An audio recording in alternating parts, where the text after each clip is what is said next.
biggest part of my story is that I was in the LGBT community for 16 years, and that's the biggest thing that people know me by, transgender to transformed, and there's a lot that goes into it.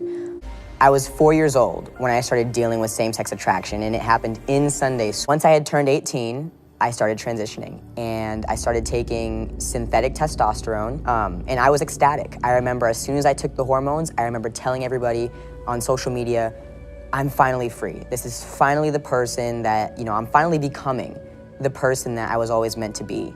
And I remember posting it everywhere, guys, I'm almost there. I was planning to have breast removal surgery. At the time, I was in a relationship and I had been with that person for 6 years, and I believed that this was my wife. Genuinely believed it. After I started transitioning, I had been taking testosterone for 2 years. And after I started transitioning, I just remember feeling, I'm still depressed, I'm still suicidal, I'm still struggling. Nothing really changed about my life except for my body. I was working out at the gym at the time, and this girl she asked me to go to church with her. And keep in mind, she worked there. And she asked me to go to church with her, and I remember saying, no, God doesn't want somebody like me in the church, I don't belong there. I didn't tell her that I was trans, and at the time, you couldn't tell. I passed very well as a male. But long story short, I ended up going that day, and I encountered God for the first time ever. I received so much, and I felt the love of God for the first time in my life. That was November 20th of 2019. So after I met Jesus that day, I pursued him for an entire year. I was reading my word, I was praying, I was still transgender during this time. And a year later, I was living with my ex at the time, bought the ring, about to start my life with this person, and I'm in the prayer closet, and I'm like, God, why am I not seeing breakthrough in my life? I'm doing everything you asked me to do, and all of a sudden God speaks to me and gives me a vision. And he says, in this vision, there was a man and a woman on one side, and then on the other side, there was a man and a man and a woman and a woman. The man and the woman had babies. It was like glowing really bright, and it was like generations went down the line. And then on the other side, with the man and the woman, there was a red line under their feet, and it was black because you can't recreate life that way. So I'm staring at this like vapor, like this vision in front of my face, and God speaks to me and he says, I made man and woman so you could recreate and share the good news of my son, Jesus Christ. And he says, if the devil can convince somebody, a little boy or a little girl, a man or a woman, that they are gay, lesbian, or trans, he said, not only is the devil going against my will, because the devil's will is always against God's will, but the devil is wiping out entire family bloodlines and generations of people that I intended to be born will not exist for my glory. So I just remember feeling, wow, I've been really selfish my whole life. Everything in my life was based on my feelings. Oh, I feel like I'm a lesbian. I feel like I'm trans. I feel like God hates me, and I was wrong.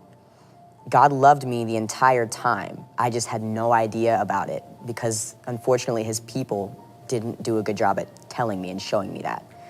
So I'm just sitting there and I'm crying, and God wraps this fiery blanket around me and he says, I love you no matter what you choose, but you have to choose today. And I chose him. I was terrified to choose him because I had been one way my entire life. That's all I've ever known. The next day, I went to church and I got set free of the demonic spirit of Jezebel. And I didn't know anything about demons. I didn't know there was a spirit behind homosexuality. I didn't know there was demons behind false identities, but there was. And I know now that James Harley, which was the name that I went by, James was a false identity. That was never who I was. But the devil stole my identity from a very young age, and that's why I believed I was born that way, because I was 4 and I didn't know better. So I can honestly sit here and tell you now, the desire to be with a woman is gone. The desire to be a man is gone. Where I once desired to be a man, I desire to have a man. Where I once desired to be a husband, I desire a husband. And that's not something I ever thought would ever happen to me in my life. But once I allowed God to change everything, and I put myself in a position to say, you know what, I'm gonna put myself aside, I'm gonna put me away, and everything I want, I'm gonna put it over here to fulfill your will, not mine. That's when my life totally changed. And now I spend most of my time helping people in the LGBT. If you want help, if you're seeking Jesus, I'm here for you. I want you to know that it's the love of God that changed my life. And that's what I speak. The love of God leads to repentance. It is not by Bible thumping. It's not something you can do. God did not make you that way. But if you allow him to change your mind, to change your desires, to change your feelings, it will happen. And that doesn't come by praying the gay away. It doesn't come by something you can do. It's not in your power, it's in his. He wants your heart. He's not looking for perfection. He's looking for people who are willing. Are you willing to let go of your identity? Are you willing to let go of your sexuality? Are you willing to put everything else aside to see what he has for you? So he loves you just as you are. And if you will receive that love, open up your heart and receive that, allow him to love you and change everything, it'll happen for you.